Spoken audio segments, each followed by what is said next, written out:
UK7 yajayo nafurahisha. Basi ndugu zangu, nipende kuwapa pole kwa msiba huu wa kuondokewa na mpendwa wetu Hawa Abdalla, na nipende kuwaomba kamati ya maafa muandae moja kwa moja anayeenda kutoa neno la shukurani kutoka kwa familia.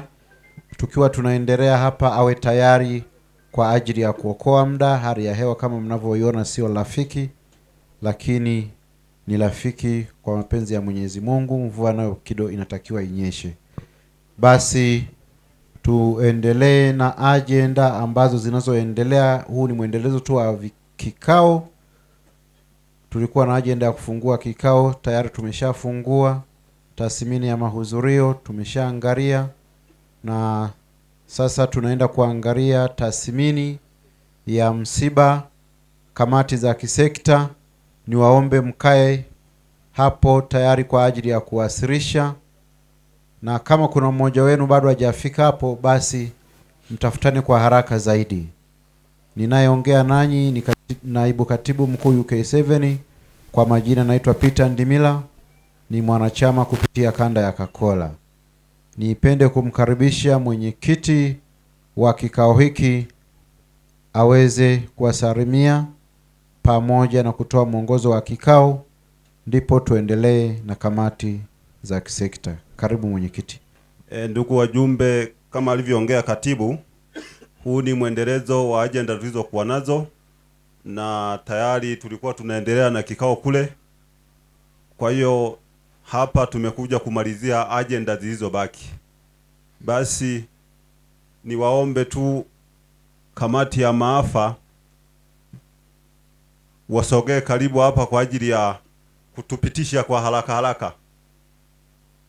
Basi niwakaribishe na tuwe watulivu. Asanteni. Asante mwenyekiti. UK7 yajayo nafurahisha. Yajayo nafurahisha. UK7. Kwanza mheshimiwa mwenyekiti, nimshukuru Mungu kwa kunipa uhai kusimamia msiba wa dada yetu. Mimi niliyesimama hapa ndiye niliyehudumu kwenye msiba huu, mwenyekiti wa maafa. Mheshimiwa mwenyekiti, kwa majina naitwa Ruhumbika Nilamboi. Mimi mwenyekiti nakiri kupokea fedha taslimu shilingi milioni 24, ambazo fedha hizi nilimkabidhi katibu wangu ambayo yuko hapa.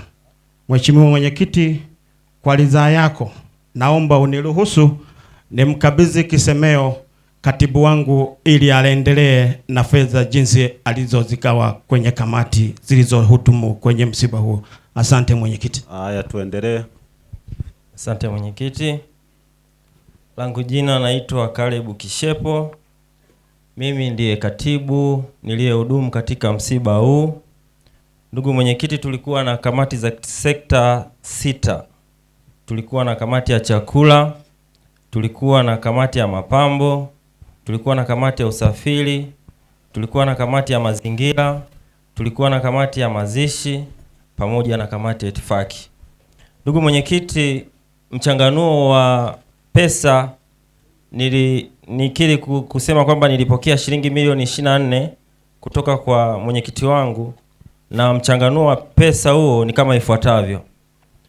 Kamati ya chakula tuliwapatia shilingi milioni 12 na elfu 32.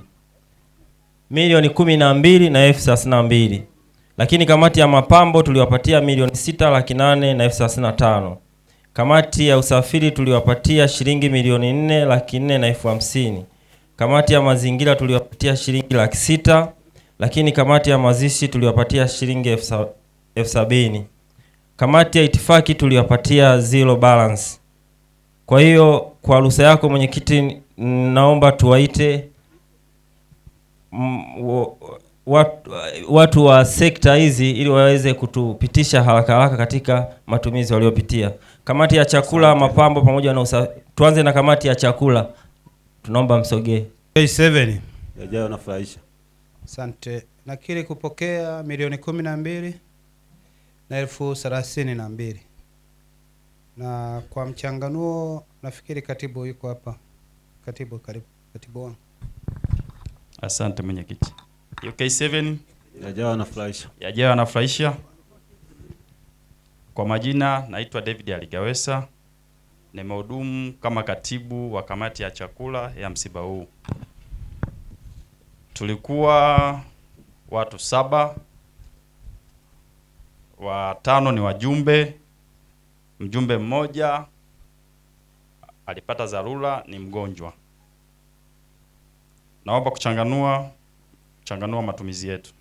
Nakiri kupokea milioni 12,32,000 kutoka kwa mwenyekiti wangu, na milioni 12,32,000 tumetumia yote.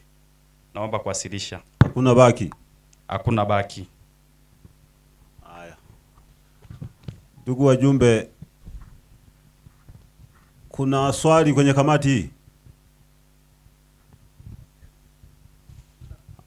Basi tuwape pongezi zao. Asante mwenyekiti. Kamati inayofuata, kamati ya mapambo, karibuni. Nafurahisha. Yajayo yanafurahisha. UK7. Kwa majina naitwa Yusufu Chena.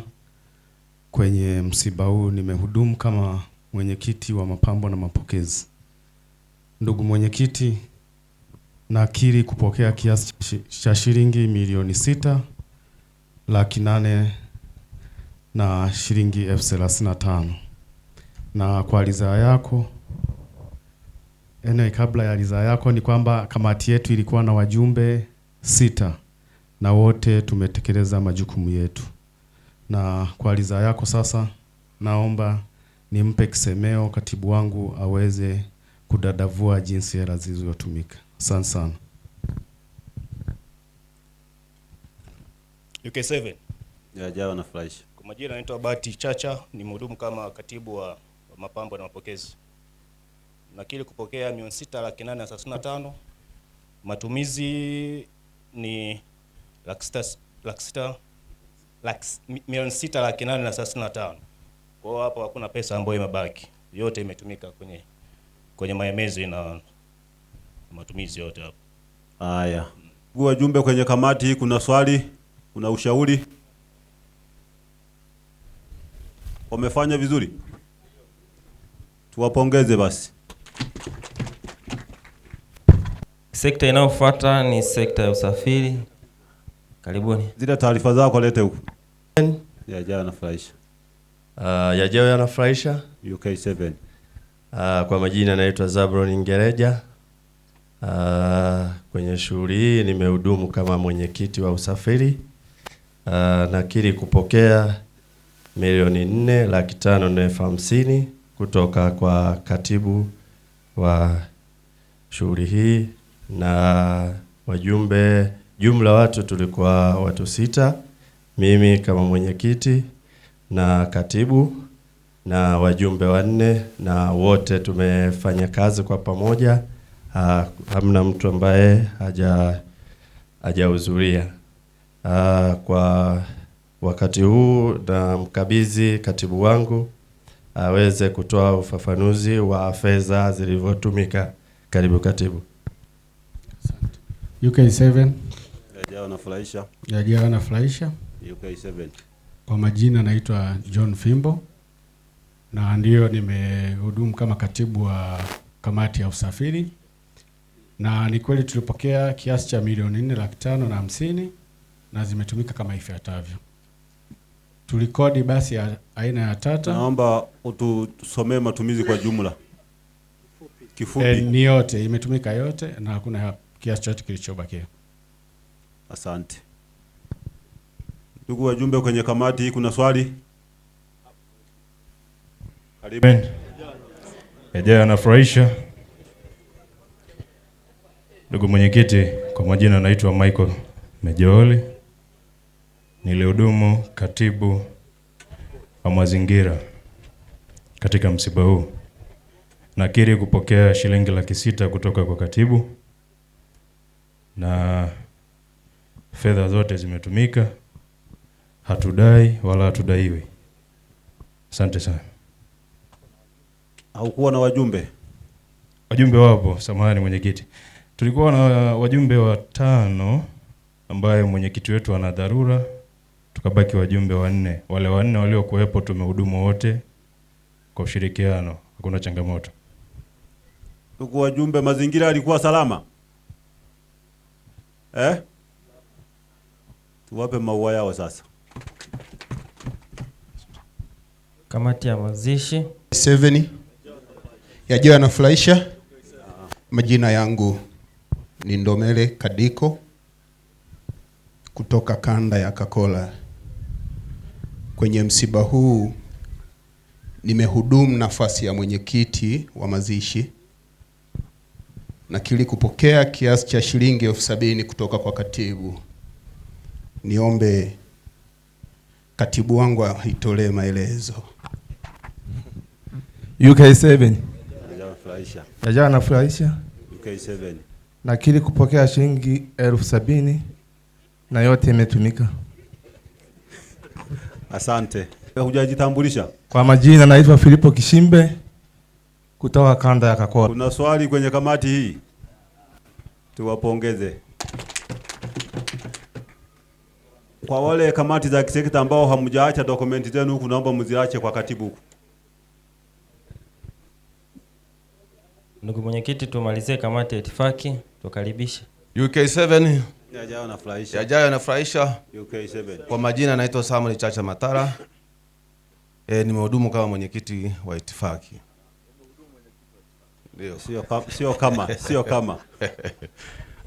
Kwa nafasi ya mwenyekiti wa itifaki. Ndugu zangu, kwa leo mimi napenda kutoa shukurani kwenye kamati zetu za kisekta, upande wa chakula, mapambo na mazingira. Kwa kweli wamejituma. Kwa hivyo kwa hao mimi sina zaidi ya kutoa shukrani zangu kwa hao tuliohusika nao tangia juzi mpaka sasa. Kingine, mwenyekiti na viongozi wenzangu, kwa leo jitihada walizoonyesha vijana kama hawa tunaomba waendeleze hivyo hivyo. Wajituma walivyojituma kwa sababu hii ilikuwa ni ya muda mfupi. Kwa hivyo waliweza kuhudumu kwa kweli, na upande wa mpishi wetu watu walifanya kazi usiku mpaka asubuhi. Kwa hiyo mimi mwenyekiti sina zaidi. Kwa kweli ninyi wenyewe viongozi mmefika mmejiandaa wenyewe. Asanteni. Baba katibu ongeze kidogo. Tulikuwa na watu 4 kwa maana mwenyekiti, katibu na wajumbe 2. Watu wote tumetumika isipokuwa tumetumika 3 kwa maana mjumbe mmoja. Bahati mbaya mjumbe mwenzetu ametoa taarifa alfajiri wakati anatokea Bariadi alipata ajali. Kwa maana ya usafiri aliyokuwa nao breki zake zilifeli, baadaye akaingia mtaroni. Kwa hiyo pole yake Bwana Saguda Madonage. Kwa hiyo sisi hatukuwa na bajeti kama ilivyotajwa kwenye taarifa ya msimamizi wa msiba huu. Tunawashukuru kama alivyosema mwenyekiti, wajumbe wote kupitia sekta ambazo walipangiwa. Tunawapongeza sana. Asante sana mwenyekiti. Labda mwenyekiti kwa itifaki hatujawapa pongezi yao. Tuwapongeze basi. Tuendelee katibu. Asante mwenyekiti. Kwa kumalizia tu mwenyekiti, kama nilivyosema awali, nilipokea milioni 24, na ukijumlisha matumizi yote, kamati ya chakula, kamati ya mapambo, kamati ya usafiri, mazingira, mazishi pamoja na itifaki, tumejumlisha tukapata thamani ya shilingi milioni 23,987,000. Kwa hiyo hapo kuna shilingi 13,000 ambayo ilibaki katika hiyo milioni 24, na naomba kuwakilisha. Asante mwenyekiti. Ya msiba hii kuna swali labda? Amna? Basi tuwape maua. Katibu agenda. Asante mwenyekiti. Agenda inayofuata ni neno la shukurani kutoka kwa familia. aliandaliwa. Karibu. Mwenyekiti wa itifaki, ukuliandalia mazingira hilo?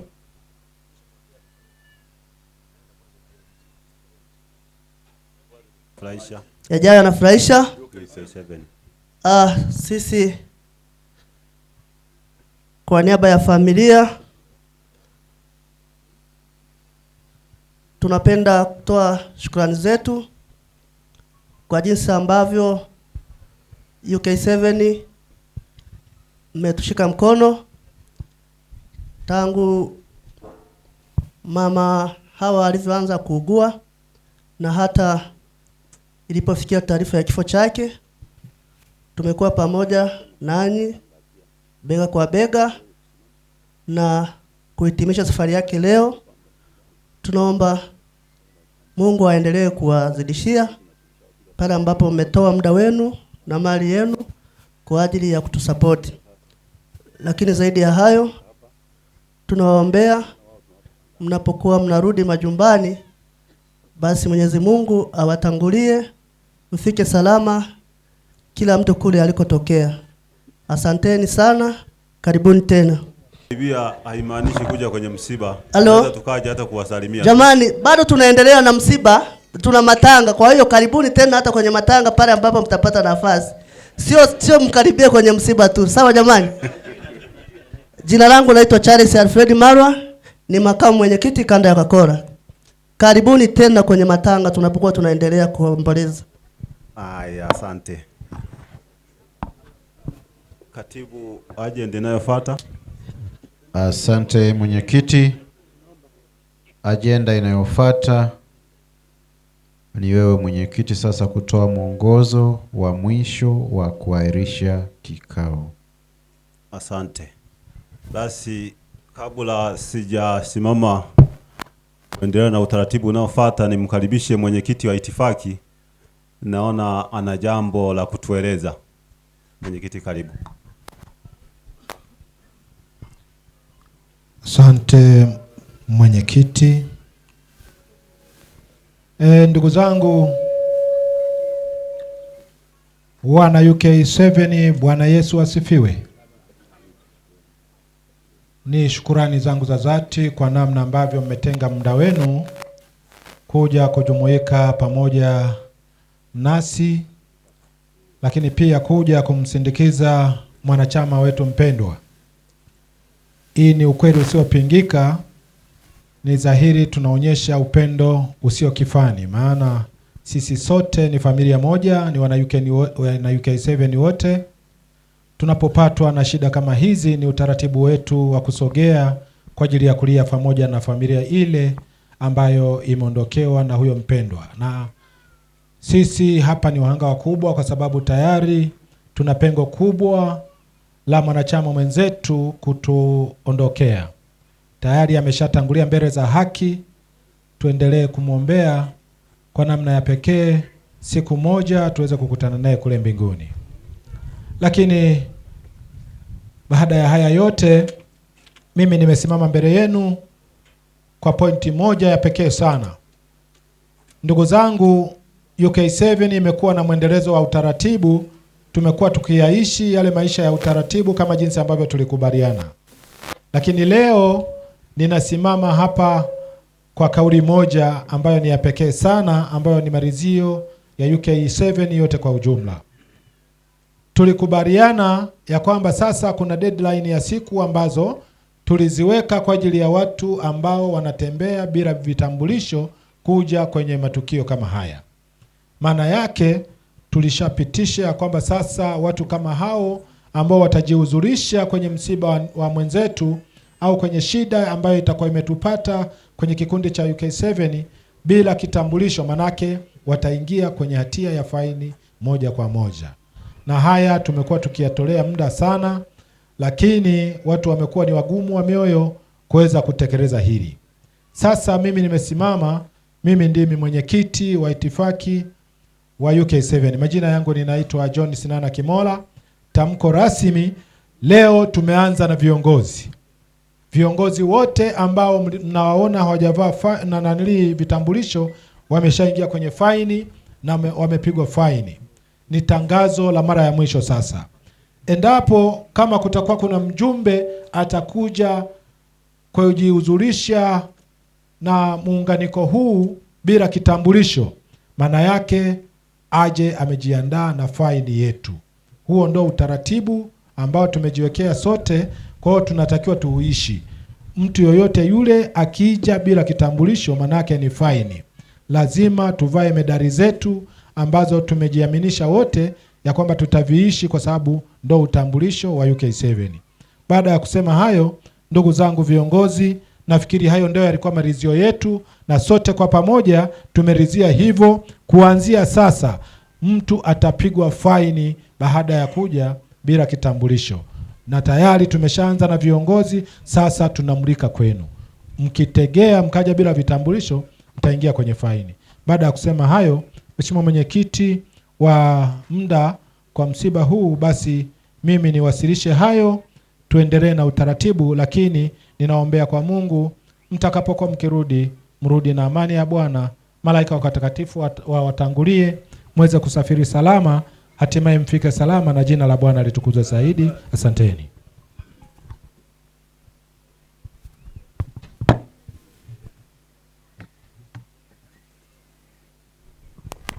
UK7 yajayo yanafurahisha.